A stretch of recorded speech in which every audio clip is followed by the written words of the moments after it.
Muhammad allowed his followers to rape their female captives, their war captives. You go out, you win a battle, a lot of the men will be killed, the women will be taken captive, and what do you do with these women? Do you take them to other people from their tribe who are living somewhere else? Do you take them safely there?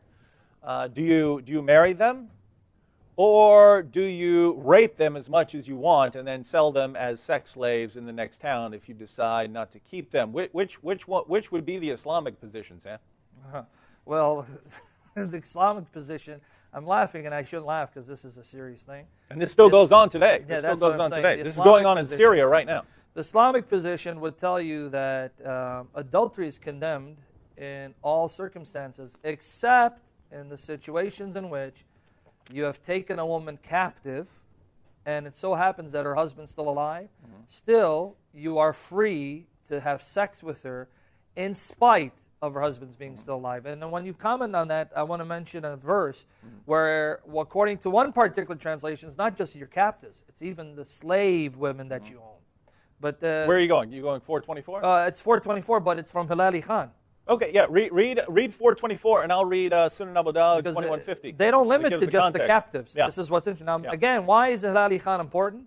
These are two Saudi Arabian Salafi Muslim scholars who are backed up by the Saudi Arabian government, right?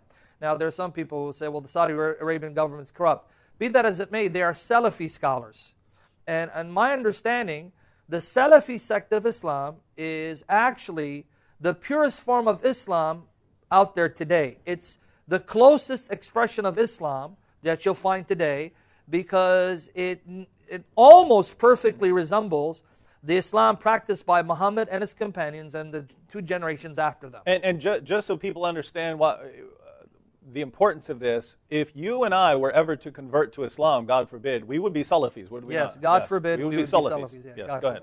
Now, here's how they translate this. Also forbidden for you, are women already married, except those, and in parentheses they put, captives and slaves. Not just captives. Captives and slaves whom your right hands possess. Now, what in the world does this mean, David? Well, here is one of those interesting situations where when we bring up a passage, Muslims always say context, right? Have to go to the historical context. Amen. We want to go to the historical context on this because that's what tells you exactly what this verse means. If you want to say, oh, it's saying that that your captives and that married women are forbidden to you, except your captives and slaves, what in the world does that mean? You have to look at the context for that. Well, we've got the context, my Muslim friends. We've got the context over and over and over again in the Muslim sources. Let me give you the context. This is Sunan Abu-Dawud, number 2150. The Apostle of Allah sent a military expedition to Autas on the occasion of the Battle of Hunain. They met their enemy and fought with them. They defeated them and took them captives. So, they defeated their enemy and took them captives. Some of the companions of the Apostle of Allah were reluctant to have intercourse with the female captives in the presence of their husbands who were unbelievers. So there had been other battles where Muslims had killed the men and then taken the women captives, and they knew that they were allowed to have sex with their female captives because the Quran guaranteed them that right. But the question now was, now we captured the men and the women.